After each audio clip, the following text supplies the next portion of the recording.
Episode 21 Kabar Gembira. Setelah makan malam, Farel menemui Dino dan Eva seperti apa yang ia katakan sore tadi.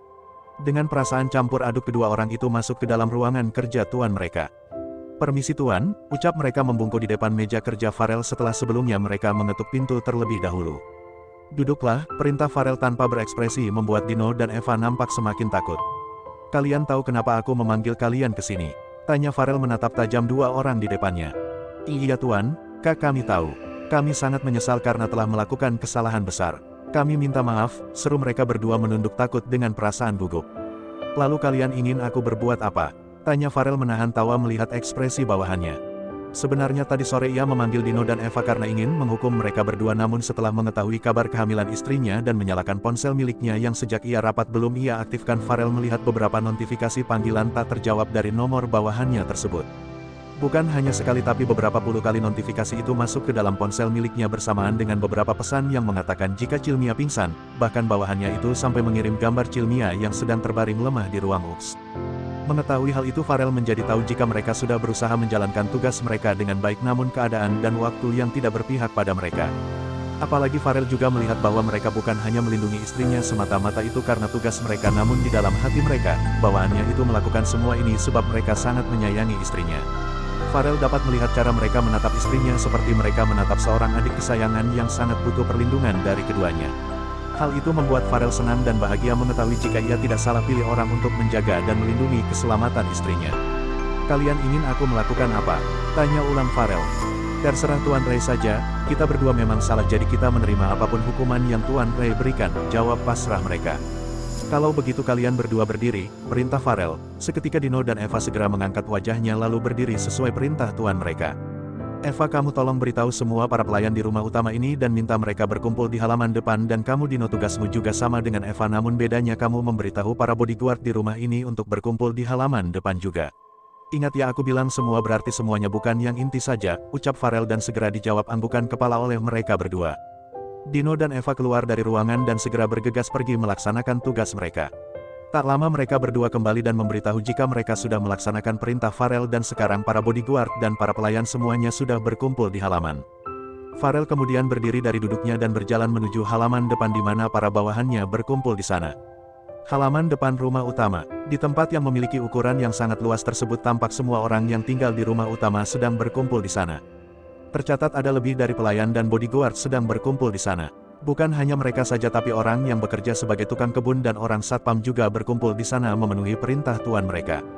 Berbagai ucapan bisik-bisik memenuhi halaman depan itu di mana semuanya sedang bertanya-tanya ada apa malam-malam begini. Tiba-tiba saja tuan mereka menyuruh mereka berkumpul. Apa ada sesuatu terjadi? Atau ada hal lain yang terjadi? Tapi semuanya belum juga terjawab sampai akhirnya kedatangan Farel langsung membuat suasana yang semula gaduh langsung dalam sekejap menjadi sangat sunyi. Farel berdiri di sebuah panggung kecil yang sebelumnya disiapkan. Farel nampak menghirup nafas panjang sebelum ia mulai berbicara. Setelah itu Farel mulai mengatakan maksud dirinya mengumpulkan mereka karena ia ingin memberitahu jika saat ini di keluarga Reynal sebentar lagi akan ada anggota baru sebab saat ini istrinya yang bernama Cilmia Shivanazia tengah hamil anak mereka. Ucapan Farel barusan tentu saja langsung membuat heboh semua orang. Berita tentang kehamilan nyonya mereka langsung tersebar luas. Beribu ucapan selamat dan doa dilontarkan para bawahannya yang sangat merasa bahagia mendengarnya. Hampir semua orang yang tinggal di rumah utama sangat mengenal dekat nyonya mereka itu karena Cilmia tipe orang yang sangat mudah akrab dengan siapa saja dan asik diajak bicara. Maka tak heran jika dirinya sangat disayang semua orang yang ada di sana meskipun dirinya baru 3 bulan tinggal di rumah utama. Bukan hanya sikapnya yang mudah akrab dan asik diajak bicara saja yang membuat dia dekat dengan semua orang. Tapi juga dengan tingkah lakunya yang sangat sopan, baik, dan lembut dengan siapa saja tanpa memandang status membuat Cilmia benar-benar sangat dicintai mereka. Saking sayangnya mereka sampai memanggil Cilmia mereka dengan panggilan nyonya kesayangan dan setiap sore mereka selalu memasakkan makanan kesukaan nyonya dirinya, bahkan tak jarang Cilmia selalu mendapat perhatian dan kejutan serta hadiah dari mereka semua. Farel lalu turun dari panggung kecil itu dan berjalan menghampiri pengawal pribadi istrinya, Dino dan Eva yang berdiri tak jauh dari tempatnya. "Tuan Ray, ini," ucap mereka berdua dengan ekspresi terkejut sekaligus bingung. Mereka kira tuan mereka akan menghukum atau memecat mereka berdua tepat di hadapan seluruh penghuni rumah utama, namun nyatanya ia malah mendengar berita yang sangat mengejutkan di mana nyonya yang selama ini mereka jaga ternyata sedang hamil. "Apa yang kalian pikirkan? Apa kalian kira aku akan menghukum kalian di sini?" tanya Farel seraya tersenyum ke arah mereka berdua. Dino dan Eva mengangguk. "Hahaha, Pikiran kalian terlalu jauh. Apa selama kalian bekerja di sini kalian pernah melihatku menghukum orang dan memecatnya di depan umum? Tanya Farel cekikikan. Tidak tuan, lalu kenapa kalian bisa berpikir seperti itu? Tanya Farel. Sebab kami telah melakukan kesalahan terlalu besar tuan, maka dari itu kami mengira Tuan Ray akan menghukum dan memecat kita berdua di depan mereka, jawab Dino. Hahaha, astaga, apa aku terlihat sebegitu kejamnya? Apa wajahku juga terlihat menyeramkan sampai-sampai kalian berpikir seperti itu? Ucap Farel tertawa. Tidak tuan, Anda orang yang baik bahkan sangat baik. Selama ini aku tidak pernah bertemu orang sebaik tuan yang dengan sukarelanya memberikan saya tempat tinggal dan pekerjaan, bahkan Anda juga membiayai kuliah saya. Anak yatim piatu dan gelandangan seperti saya hanya bisa membalas jasa tuan dengan mengabdikan hidup saya pada keluarga Reynald. Berkat tuan saya yang semula hanya semut sampah jalanan sekarang menjadi orang kepercayaan tuan, tapi hari ini saya benar-benar minta maaf atas kesalahan yang saya lakukan tadi pagi. Saya menyesal karena sudah membuat Anda kecewa dengan kita berdua, ucap Eva menunduk. Iya tuan, Anda memang orang yang sangat baik. Bahkan Anda mau menerima saya dengan tangan terbuka meskipun Anda tahu saya bekas narapidana kasus pembunuhan. Di mana semua orang menjauhi saya dan merasa takut dengan saya, tapi Anda malah dengan terang-terangan mengajak saya tinggal di rumah mewah ini, dan Anda juga memberi saya tempat tinggal di sini serta membiayai kuliah saya di sini. Dan hari ini saya meminta maaf atas kesalahan kita berdua, saya mengaku salah. Harusnya saya membalas Tuan dengan kebaikan dan kesetiaan, tapi kita justru membuat Anda kecewa dengan tidak melaksanakan tugas dengan baik, bahkan juga hampir membuat Nyonya kenapa-napa, sambung Dino yang juga menunduk. Farel tersenyum mendengar ucapan bawahannya. Aku melakukan semua itu karena aku tahu kalian orang berhati baik, dan orang baik harusnya diperlakukan dengan baik juga, bukan malah dihina dan dicaci maki para warga. Bukan hanya kalian saja, tapi hampir seluruh orang yang bekerja di sini juga sama dengan kalian, rata-rata mereka juga memiliki masalah yang sama. Lagi pula sebelum aku meminta atau mengambil orang itu untuk ikut denganku, aku sudah terlebih dahulu mencari tahu tentang dirinya, dan aku yakin jika orang yang aku pilih adalah orang yang baik, ucap Farel. Terima kasih Tuan, Anda benar-benar orang yang sangat baik. Di balik posisi dan status Anda sebagai pemimpin perusahaan Reynald Company, di mana perusahaan Anda merupakan perusahaan terbesar dan tersukses di kota ini dan di luar negeri, ternyata Anda memiliki sisi baik yang sangat mulia, ujar Dino. Iya benar, jarang-jarang ada orang kaya memiliki hati malaikat seperti Anda yang mau melihat kondisi rakyat jelata seperti kita. Kami sangat bangga karena bisa mengenal Anda Tuan, ucap Eva. Jangan berlebihan, masih ada orang baik yang lebih baik di atasku. Semua harta benda di dunia ini hanya titipan, jadi tidak sepatutnya kita bersikap sombong, sebab bisa jadi di masa depan orang yang kita hina atau kita remehkan akan menjadi orang yang lebih sukses dari kita, ucap Farel yang memang dirinya sangat tidak suka jika ada yang memuji dirinya terlalu berlebihan meskipun yang mereka katakan semuanya benar. Oh ya, ini aku ada sesuatu buat kalian. Anggap saja ini sebagai hadiah karena kalian sudah menjaga dan melindungi nyonya kalian dengan hati yang ikhlas dan tulus, dan juga ini sebagai permintaan maafku sebab aku tadi sore sempat memarahi kalian padahal kalian sudah berusaha melaksanakan tugas kalian dengan baik, lanjut Farel sambil memberikan amplop coklat tebal ke arah mereka berdua. Ini apa Tuan? Tanya Dino Eva bersamaan dengan raut wajah bingung. Ini bonus buat kalian, tenang saja, aku tidak akan memecat kalian ataupun mengusir kalian dari rumah utama ini, jawab Farel tersenyum. Tapi Tuan, saya tidak bisa meneh. Terima saja dan jangan banyak bicara. Aku tidak suka seseorang menolak pemberianku, sela Farel sebelum mereka selesai bicara. Terima kasih Tuan, sama-sama, kalau begitu aku masuk dulu. Kasihan Nyonya sendirian di kamar, dia sedang hamil, tidak baik dibiarkan sendirian tanpa teman, ucap Farel lalu pergi meninggalkan halaman depan dan masuk ke dalam rumah utama. Hah, semoga keluarga Anda selalu dilindungi oleh Tuhan dan selalu diberi kesehatan serta panjang umur. Anda dan Nyonya sama-sama orang baik, jadi tak pantas kalian mendapat kesedihan. Setiap hari aku selalu berdoa buat kalian berdua agar selalu terus bersama. Semoga saja dengan kehamilan Nyonya ini kalian berdua selalu diberi kebahagiaan, batin Dino dan Eva. Malam harinya di rumah utama sedang diadakan pesta sederhana. Berita tentang kehamilan Cilmia langsung tersebar luas di penjuru rumah utama. Pesta tersebut diadakan setelah Farel memberi pengumuman tadi. Pesta itu juga dibuat atas perintah Farel untuk para bawahannya, anggap saja sebagai syukuran atas kehamilan istrinya dan sebagai hiburan buat para bawahannya. Suasana di pesta itu sangat meriah, halaman depan yang semula hanya berupa tanaman hias dan air mancur kini disulap menjadi tempat yang sangat indah, banyak sekali lampu kelap-kelip terpasang di sana-sini. Bukan hanya halaman depan saja tapi juga halaman samping dan halaman belakang serta taman depan dan taman belakang juga nampak ramai dan meriah. Intinya di setiap sudut rumah utama dijadikan atau dihias menjadi tempat yang sangat bagus. Banyak sekali ucapan doa dan selamat yang diucapkan para bawahan untuk nyonya mereka. Orang-orang yang berada di sana tampak menikmatinya, begitu juga dengan Farel dan Cilmia yang juga nampak menikmati pesta sederhana tersebut. Mereka juga mengundang sahabat mereka berdua agar bisa berpesta bersama dan juga untuk membagikan kabar gembira ini. Namun sayang, Sofia tidak bisa hadir sebab dia sedang pergi bersama keluarganya dan hanya Nathan saja yang hadir. Saat ini mereka bertiga sedang duduk di pinggir air mancur yang berada di taman depan. "Mi, selamat ya atas kehamilan lo," ucap Nathan pada Cilmia.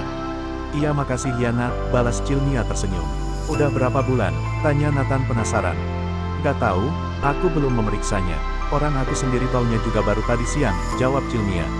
Nathan mamut-mamut. "Bentar ya Nat, aku tinggal dulu." "Kak, aku pergi ke sana sebentar ya," pamit Cilmia. "Mau kemana? Jangan banyak berjalan, nanti kamu kelelahan," ucap Farel.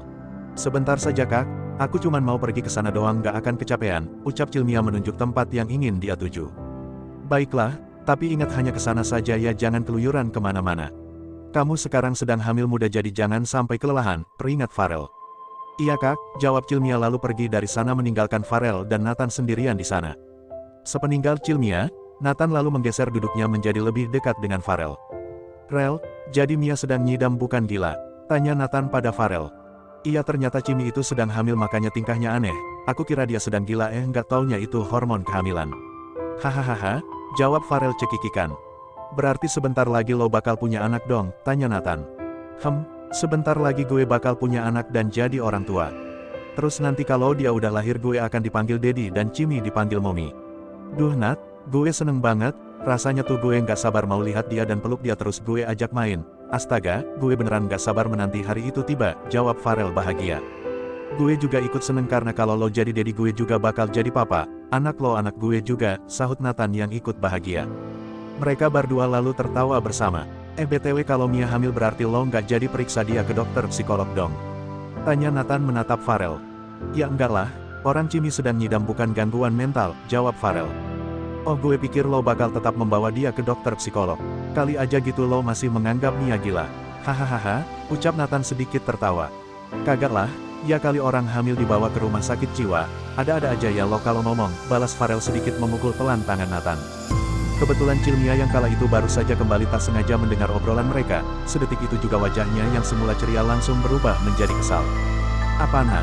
Dokter psikolog?" tanya Cilmia begitu dirinya berdiri di depan mereka berdua membuat Farel seketika langsung terlonjak kaget. Lagi-lagi dia melakukan kesalahan yang nantinya akan berujung pada kekesalan istrinya dan membawanya pada masalah besar, apalagi istrinya sedang hamil sudah pasti akan susah untuk membujuk. Masalah tadi sore saja hampir 1 jam lamanya dia merayu apalagi ditambah yang sekarang, sudah pasti membuat Farel semakin pusing kepala. "Cimi, sejak kapan kamu kembali?" tanya Farel dengan wajah kagetnya. Namun Cilmia mengabaikan suaminya. "Nathan," jawab gue, "lo tadi bilang dokter psikolog kan? Untuk siapa?" tanya Cilmia. Senyum jahil tercetak di sudut bibir Nathan, dia melirik sahabatnya sebentar lalu dia kembali menatap Cilmia. "Iya dokter psikolog, tadi siang gue sama Farel rencananya mau bawa lo ke sana karena Farel ngira lo stres ternyata sedang hamil," jawab jujur Nathan dengan muka tanpa dosa. "Daf." Refleks Farel langsung menendang kaki Nathan sebab merasa gemas. Bisa-bisanya sahabatnya itu malah menjawab jujur di situasi yang sedang berbahaya seperti ini. "Aduh, sakit Rel, lo pikir sepatu lo kagak keras apa? Main tendang sembarangan," ringis Nathan sembari mengelus kakinya. "Kampret, napa lo malah jujur? Lo nggak lihat apa muka Cimi udah merah banget? Kalau lo jujur itu sama aja lo sedang menjerumuskan gue," bisik Farel. Nathan hanya menjawab dengan cengiran kuda tanpa rasa bersalah. "Oh jadi selain gila Kak Farel juga menganggapku punya gangguan mental ya?" Ucap Cilmia menghentikan perdebatan mereka berdua. "Bukan Cimi, Nathan hanya bercanda. Mana mungkin aku berniat memeriksakanmu ke dokter psikolog, kamu kan sehat tidak stres," kila Farel sedikit panik. "Bohong dia Mi, orang tadi siang aja gue dengar sendiri dia bilang lo itu gila dan lo juga stres makanya dia berniat ingin membawa lo periksa jika lo dan dia sedang tidak sibuk," sahut Nathan membuat Cilmia yang semula mulai membaik kini menjadi kesal kembali. Ia lalu menoleh ke arah Farel sambil melotot. Cimi, jangan marah dulu. Kamu salah paham lagi, jangan percaya sama omongannya Nathan. Dia itu hanya bercanda, kamu tahu kan kalau Nathan itu sifatnya suka jahil," ucap Farel seraya berdiri mencoba meluluhkan istrinya sebelum amarahnya meledak. "Gami, jangan percaya. Gue nggak lagi bercanda tapi ini memang benar adanya. Suami lo si Farel itu memang nganggap lo gila karena punya gangguan mental, makanya dia nyuruh gue buat nyari dokter psikolog," ucap Nathan mengompor-ngompori Cilmia. "Kak Farel, Kak Cimi, kamu jangan percaya. Dia itu pembohong, kamu jangan mau dibohongin sama dia," bujuk Farel sambil mencoba memegang tangan Cilmia tapi langsung ditepis kasar.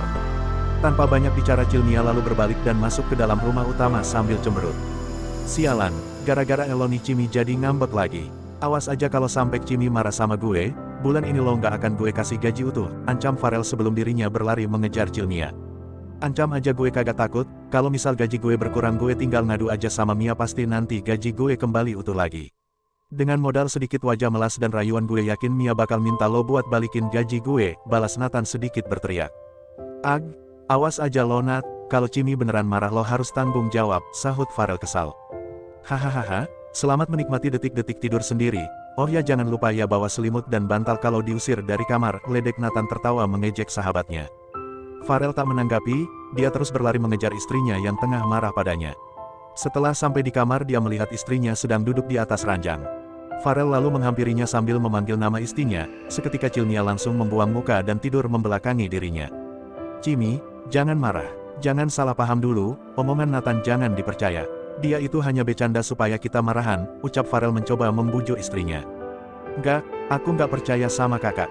Aku lebih percaya sama Nathan, dia itu nggak mungkin bercanda. Aku tahu Kak Farel memang berniat ingin membawaku ke dokter psikolog kan seperti apa yang dikatakan Nathan, ucap Cilmia tanpa berbalik.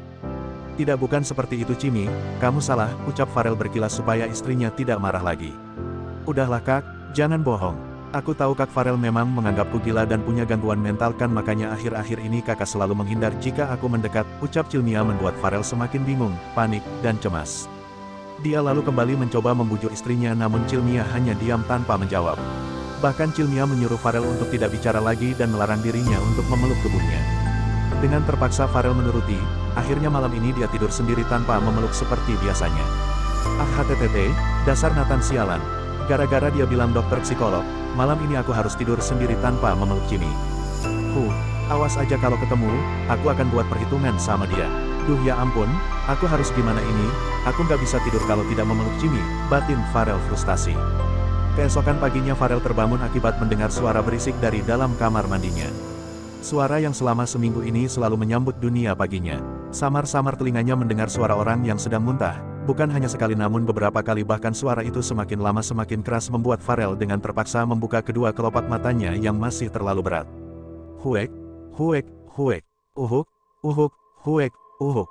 Seketika mata Farel langsung melotot setelah kesadarannya terkumpul dan menyadari jika suara berisik itu suara istrinya. Ia segera bangkit dari tidurnya lalu bergegas lari menuju kamar mandi. Untung saja kamar mandi sedang tidak dalam keadaan terkunci jadi Farel langsung bisa masuk. Huek, huek, huek. Cimi, kamu muntah lagi ya? Tanya Farel sambil mengusap pelan tengkuk istrinya berharap rasa mual itu segera hilang. Iya kak, mual banget rasanya. Huek, huek, apa kamu juga masih merasa pusing? Tanya Farel. Sedikit, jawab Cilmia lalu dia berjalan menuju ranjang dan diikuti oleh Farel di belakangnya. Kalau begitu kita periksa ke dokter ya, aku takut kamu dan calon anak kita kenapa-napa, ucap lembut Farel seraya menyibak rambut Cilmia lalu mengucirnya agar terlihat rapi. Tidak kak, ini sudah hal biasa jika sedang hamil muda apalagi saat masih trimester begini. Tadi malam aku sempat baca artikel di internet, di sana mengatakan jika hamil muda memang sering mengalami pusing disertai mual pada pagi hari dan menjelang siang dan itu hal wajar, tolak Cilmia dengan suara lemah sebab tubuhnya sangat lemas setelah memuntahkan isi perutnya. Tapi kamu mengalami ini sudah seminggu lebih lamanya Cimi, lihat keadaanmu sekarang. Kamu tampak pucat dan lemas, pokoknya nanti kamu harus diperiksa. Tidak ada penolakan, tegas Farel. Periksa kemana? Ke dokter psikolog, atau dokter rumah sakit jiwa, ucap Cilmia menyindir. Cimi, jangan bahas itu lagi. Aku kan sudah minta maaf, lagi pula aku sebelumnya tidak pernah tahu gejala orang hamil jadi wajar saja aku tidak paham. Kamu juga sebagai perempuan juga tak paham. Iya, aku hanya bercanda. Kak Farel baperan amat sih, ucap Cilmia sambil terkekeh. Ya kamunya begitu, pokoknya hari ini kamu harus mau untuk periksa. Ini adalah kehamilan pertama bagi kita, aku tak mau terjadi sesuatu denganmu dan calon anak kita, ucap Farel sambil mengelus perut Cilmia yang sedikit buncit namun kelihatan seperti rata. Baiklah, balas pasrah Cilmia. Kalau begitu kamu mandi dulu sana terus siap-siap, perintah Farel. Iya kak, jawab Cilmia sambil mengambil jubah mandi miliknya dan masuk ke dalam kamar mandi. Sembari menunggu Cilmia selesai mandi, Farel pun berjalan keluar kamar lalu menuruni tangga untuk menuju ke dapur. Rencananya pagi ini ia ingin memasakkan makanan khusus untuk istrinya. Selamat pagi Tuan Ray, sapa para pelayan yang berada di dapur sedang menyiapkan sarapan. Selamat pagi juga, balas Farel tersenyum. Ada apa Tuan? Apa ada yang bisa saya bantu? Tanya salah satu pelayan di sana sambil membungkuk hormat. Tidak, aku hanya ingin memasak makanan spesial untuk Nyonya, jawab Farel. Apa Tuan perlu bantuan kami? Tawar salah satu pelayan. Aku bisa sendiri, lebih baik kalian pergi dari sini dan kerjakan pekerjaan kalian yang lain. Biar aku saja yang membuat sarapan, perintah Farel sembari mengambil apron dari lemari lalu memakainya. Tapi Tuan, ini adalah pekerjaan kami. Jika Tuan yang membuat sarapan lalu kita melakukan apa? Tanya pelayan yang tetap ingin membantu, sebab mereka merasa tidak enak dengan Farel. Kalian istirahat saja atau kalian bisa membantu pelayan lain dan untuk sarapan biar aku saja yang buat, jawab Farel yang mulai mengambil bahan makanan di lemari kulkas. Tapi Tuan, sudahlah, kalian tidak perlu bersikap tak enak seperti itu. Aku tahu kalian pasti sangat lelahkan akibat berpesta semalam, jadi jika kalian ingin istirahat silahkan saja. Aku tidak akan melarang atau memarahi kalian. Sebab kalian itu manusia bukan robot, kalian pasti merasakan yang namanya lelah, setelah Farel memotong ucapan pelayannya. Mendengar jawaban Tuan mereka membuat para pelayan itu menjadi sedikit terharu, sebab mereka bahagia bisa bekerja di rumah utama. Di mana di sini mereka diperlakukan layaknya seorang manusia bukan seorang budak. Meskipun tuannya merupakan orang kaya dia sama sekali tak pernah bersikap sombong atau merendahkan orang lain. Kenapa kalian masih di sini? Ayo buruan pergi dan tinggalkan aku sendiri di sini, ucap Farel membuat lamunan para pelayan menjadi buyar. Akhirnya dengan terpaksa mereka menuruti perkataan tuan mereka meskipun mereka merasa tidak enak. Sementara Farel dia masih terus berkutat dengan alat masak untuk membuat sarapan. Setelah beberapa menit akhirnya makanan itu selesai juga lalu Farel segera membawanya menuju ke kamar. Ceklek, Farel membuka pintu kamarnya dan terlihatlah Cilmia yang sedang duduk selonjoran di atas karpet lantai. Loh Cimi, kenapa kamu duduk di bawah? Tanya Farel sambil meletakkan nampan makanan yang ia buat di atas meja sofa. Gak apa-apa Kak. Nyaman saja rasanya jika duduk di sini, jawab Cilmia. Ya ampun, itu kotor, kalau nanti kamu sakit karena terkena debu atau kotoran yang ada di sana bagaimana? Ingat Cimi, kamu sekarang sedang hamil jadi jangan sembarangan jika mau bertindak, ucap Farel menghampiri istrinya. Tidak akan Kak, orang ini karpetnya juga baru saja diganti sama pelayan tadi. Jadi dijamin bersih deh, gak akan ada kotoran atau debu, balas Cilmia. Tapi tetap saja tidak boleh, kamu sedang hamil, jangan banyak bertingkah. Sekarang ayo berdiri, ajak Farel sembari membantu Cilmia bangun. Ya Kak Farel, enakan dan nyaman duduk di sini loh, tolak Cilmia. Cimi, iya aku berdiri dan tidak duduk di sini lagi, ujar Cilmia cemberut sambil berdiri kemudian mendudukkan dirinya di atas sofa dan diikuti Farel yang juga mendudukkan diri di sampingnya. Jangan cemberut gitu dong, tuh lihat bibir kamu udah mirip sama bibir ikan tahu nggak, monyong-monyong gitu, ledek Farel. Kak Farel, kok bibirku disamain sama ikan sih, cebik kesal Cilmia. Ya habisnya bibirnya dimonyongin gitu, makanya kalau nggak mau disamain sama ikan ya jangan cemberut, ucap Farel. Cilmia hanya melirik sekilas tanpa minat menjawab ucapan suaminya sambil terus cemberut. Kap, Farel mengecup bibir Cilmia dari samping sebanyak 2 kali membuat Cilmia langsung melototkan matanya. Kalau masih cemberut, aku cium lagi nih. Mau, ancam Farel, seketika Cilmia langsung menutup mulutnya sambil menggeleng. Ngeselin, main cium aja, balas Cilmia membuat Farel sedikit tertawa. Nah, sekarang kamu sarapan ya, tadi aku sudah membuatkanmu salad buah, omelet, dan juga susu hamil, ucap Farel menyodorkan nampan makanan di depan meja Cilmia. Buat Kak Farel aja, aku sedang tidak berselera, perutku masih terasa mual dan pusing, tolak Cilmia. Loh, kok buat aku sih? Yang hamil kan kamu bukan aku. Masa iya aku coba minum susu hamil, kamu ada-ada aja deh, ucap Farel sedikit terkekeh. Tapi aku masih merasa mual Kak. Meskipun masih merasa mual tapi kamu harus tetap makan, kasihan tuh anak kita kalau kamu nggak makan. Nanti dia bisa kelaparan di dalam, ucap Farel mengelus perut Cilmia. Nggak mau Kak, sarapannya nanti saja, tolak Cilmia lagi. Cimi, jangan keras kepala, kamu harus makan. Jangan menundanya, kasihan anak kita yang ada di dalam. Nanti dia beneran bisa kelaparan, ucap Farel memaksa istrinya. Dengan berat hati akhirnya Cilmia mau makan meskipun ia sama sekali tidak berselera. Baiklah aku akan makan, putus Cilmia. Nah gitu dong. Tapi suapin makannya, dasar manja, bumil banyak maunya ya, cibir Farel sambil mengambil sendok dan menyendok salad buah itu lalu menyuapkan di mulut istrinya. Akhirnya mereka berdua sarapan di dalam kamar dengan saling menyuapi. Setelah sarapan mereka berdua bersiap-siap karena mereka akan pergi untuk periksa. Garis bawah garis bawah garis bawah garis bawah garis bawah garis bawah garis bawah garis bawah garis bawah garis bawah. Sudah hampir 1 jam lamanya Farel dan Cilmia berada di rumah sakit untuk periksa, kini akhirnya mereka selesai juga lalu memutuskan untuk langsung pulang. Dari hasil pemeriksaan tadi Cilmia memang sudah positif hamil dan usia kandungannya kurang lebih sudah berumur 10 minggu dihitung dari terakhirnya dia datang bulan dan berhubungan.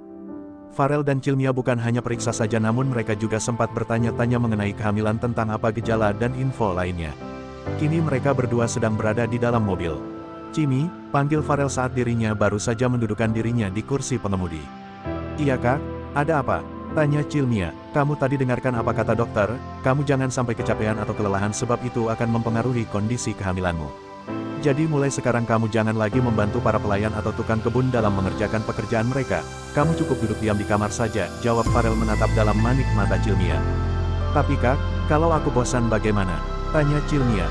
"Kalau bosan kamu tinggal keluar rumah saja dan berjalan-jalanlah di taman yang ada di rumah utama atau enggak kamu bilang saja nanti aku akan mengajakmu jalan-jalan keluar rumah. Ingat Cimi, ini adalah kehamilan pertama bagi kita dan kondisi kehamilanmu juga masih lemah jadi kamu jangan bertindak sembarangan nanti bisa berdampak buruk pada calon anak kita," jawab Farel sambil menggenggam tangan Cilmia. Iya kak, aku berjanji aku akan berusaha sebaik mungkin untuk menjaga kehamilanku ini dan aku juga tidak akan bertindak ceroboh agar calon anak kita tidak kenapa-napa," balas Cilmia tersenyum. "Anak pintar," seru Farel sambil menarik hidung istrinya membuat Cilmia sedikit mengaduh. Sakit kak, kebiasaan banget sih selalu saja narik hidung," ujar Cilmia kesal membuat Farel terkekeh. Dia pun lalu menyalakan mesin mobil dan melajukannya menuju ke arah rumah utama. Waktu demi waktu telah terlewati, tak terasa sudah 3 bulan lamanya Cilmia terus berada di rumah utama. Kini kandungannya sudah menginjak usia 6 bulan. Selama 3 bulan itu dia tidak boleh keluar dari wilayah sekitar rumah utama dan tidak diizinkan pergi ke kampus sebelum keadaannya benar-benar membaik. Jadi selama ini Cilmia homeschooling untuk tetap melanjutkan pendidikan di kampusnya. Sejak dokter menyatakan jika kandungan dirinya lemah karena masih muda, Farel langsung bertindak. Ia mulai bersikap posesif akhir-akhir ini. Dia juga selalu meminta para pelayan untuk membuatkan makanan bergizi yang berkualitas tinggi dan menyuruh mereka untuk membersihkan rumah sebersih mungkin. Farel tidak mau istri dan calon anaknya kenapa-napa maka dari itu dia bersikap berlebihan. Bahkan saking berlebihannya Farel sampai meminta 3 pelayan untuk standby di samping Cilmia tanpa boleh meninggalkannya. Kejutan demi kejutan selalu menghiasi hari-hari Cilmia. Setiap bangun tidur di sampingnya selalu ada buket mawar pink, entah kapan Farel membeli dan meletakkannya ia sendiri tak tahu. Contohnya seperti pagi ini, saat dirinya baru saja membuka mata hal pertama yang ia lihat adalah adanya satu buket bunga mawar pink kesukaan dan kesayangan dirinya tergeletak di atas nakas tepat di samping bantal tidurnya. Melihat hal itu Cilmia langsung tersenyum lalu duduk dan mengambil buket bunga itu. "Kebiasaan, pasti buket bunga ini dari Kak Farel lagi," gumam Cilmia tersenyum. Wangi banget lagi bunganya," lanjut Cilmia seraya terus menghirup aroma bunga tersebut. Tok tok tok, suara ketukan pintu dari kamarnya membuat fokus Cilmia teralihkan. Ia menoleh ke arah pintu sambil berteriak untuk mempersilahkan masuk. Ceklek, pintu terbuka dan muncullah 3 pelayan yang memang sudah ditugaskan Farel untuk tetap standby di samping Cilmia. "Nyonya, ini sarapan Anda," ucap salah satu pelayan sambil meletakkan nampan makanan di depan Cilmia. "Makasih ya Big," balas Cilmia menerima nampan tersebut. "Sama-sama Nyonya, ini adalah tugas saya. Jadi Nyonya jangan berterima kasih seperti itu," sahut pelayan itu. "Oh iya, ngomong-ngomong Bibi lihat Kak Farel nggak? Soalnya di dalam kamar nggak ada," tanya Cilmia pada ketiga pelayan di depannya. "Tuan Ray sudah berangkat ke kantor, mobilnya baru saja keluar dari gerbang ketika kami hendak menuju ke kamar Nyonya." "Yah, aku terlambat dong, padahal aku ingin mengucapkan terima kasih padanya," cebik Cilmia bersedih sebab sejak ia hamil Cilmia selalu saja merasa ingin selalu berada di dekat suaminya. "Tapi nggak apa-apa deh, nanti juga bisa bertemu lagi," lanjut Cilmia. Kemudian dia mengambil nampan dan mulai memakan sarapannya. Garis bawah garis bawah garis bawah garis bawah garis bawah garis bawah garis bawah garis bawah garis bawah garis bawah garis bawah. Sementara itu, di dalam sebuah rumah mewah memiliki bentuk modern dan sedikit minimalis yang berada di kawasan perumahan elit. Tampak seorang pemuda berumur sekitar 23 tahun sedang duduk gelisah di dalam rumahnya. Beberapa kali pemuda itu selalu melihat ponselnya dengan wajah gusar. Dia adalah Andre. Sekarang ini Andre sedang memikirkan Cilmia sebab ia merasa khawatir karena akhir-akhir ini dia tak melihat atau bertemu dengan mantan kekasihnya itu. "HSSSTTT, Mia sebenarnya kemana sih? Udah 3 bulan loh dia nggak masuk kuliah, apa iya dia dido sama kampus?" "Tapi mana mungkin, Mia itu orangnya pintar dan cerdas jadi sangat mustahil kalau dia dido dari kampus," gumam Andre dengan wajah gelisah sambil berjalan mondar-mandir di ruang tamunya. "Mau hubungin dia tapi nomornya yang dulu udah nggak aktif terus mau nyamperin dia gue kagak tahu dia tinggal di mana sekarang. Pihak kampus juga ditanya selalu aja nggak mau jawab," gerutu Andre. "Apa gue hubungin Sofia aja ya, barangkali dia kasih tahu di mana keberadaan Mia dan bagaimana kondisinya ya meskipun gue nggak yakin dia bakal jawab secara dia itu kayak nggak suka banget lihat gue sejak gue sama Mia putus." Tapi dicoba dulu nggak apa-apa lah, ucap Andre yang langsung mengambil ponselnya untuk menelpon Sofia. Tut tut tut, panggilan tersambung. Sofia, halo, ini siapa ya? Tanya Sofia dari balik ponsel saat panggilan itu tersambung. Andre, halo Sof, ini gue Andre. Sofia, oh, Andre buaya buntung. Ngapain lo telpon gue? Andre, gak apa-apa, gue cuman mau nanya aja. Lo tahu nggak di mana keberadaan Mia dan bagaimana keadaannya? Soalnya udah lebih dari 3 bulan ini dia nggak masuk ke kampus. Sofia, cek, ada perlu apa lo nyari Mia? Andre, nggak ada perlu apa-apa sih, gue cuman mau tahu keadaannya dia aja. Jujur ya Sof, gue khawatir banget sama dia, takut terjadi apa-apa sama dia. Sofia, Hilly, bilang aja lo rindu sama dia. Pakai segala alasan khawatir lagi. Sofia, dengerin gue ya Andre, sampai kapanpun gue nggak akan biarin lo ganggu atau ngerusak kehidupan sahabat gue lagi. Cukup dengan perselingkuhan dan penjebakan lo dulu yang berujung pernikahan itu aja, jangan ada rencana jahat lo yang lain lagi. Petik 2. Andre, lo salah paham Sof, gue nggak ada niat jahat sama Mia. Gue beneran khawatir banget sama dia, udah lebih dari 3 bulan gue nggak lihat dia bahkan gue juga nggak pernah ketemu sama dia. Gue takut terjadi sesuatu sama dia. Sofia, lo nggak usah khawatir, Mia aman. Jadi stop hubungin gue atau tanya-tanya lagi tentang keadaan Mia sama gue atau sama yang lain. Andre, please Sof, kasih tahu gue gimana keadaan dan di mana dia tinggal saat ini. Gue pengen banget ketemu sama Mia, gue nggak bisa tenang sebelum lihat langsung keadaan dia. Sofia, lo budek atau gimana sih? Udah gue bilang kan, jangan ganggu kehidupan Mia lagi. Dia udah bahagia sama suaminya sekarang, berkat jebakan lo kehidupan Mia jauh lebih berwarna jadi stop lo tanya-tanya lagi tentang gimana kondisinya saat ini atau nanya dia tinggal di mana saat ini karena sampai kapanpun gue nggak akan pernah kasih tahu lo atau izinin lo ketemu sama dia, ucap Sofia yang langsung mematikan sambungan teleponnya secara sepihak. Tut, halo, Sof, Sofia, halo. Ya dimatiin lagi, gerutu Andre kesal sambil melempar ponselnya ke arah sofa. Kenapa gue jadi cemas gini mikirin Mia, padahal selama ini gue sama sekali nggak pernah merasa secemas dan dikhawatir ini sama cewek lain. Tapi kalau dengan Mia kenapa gue jadi begini? Mia, lo sebenarnya ada di mana? Kenapa lo ngilang tiba-tiba kayak gini? Gue harap lo dalam keadaan baik-baik aja, gumam Andre seraya menundukkan dirinya ke sofa dengan kasar. Bersambung.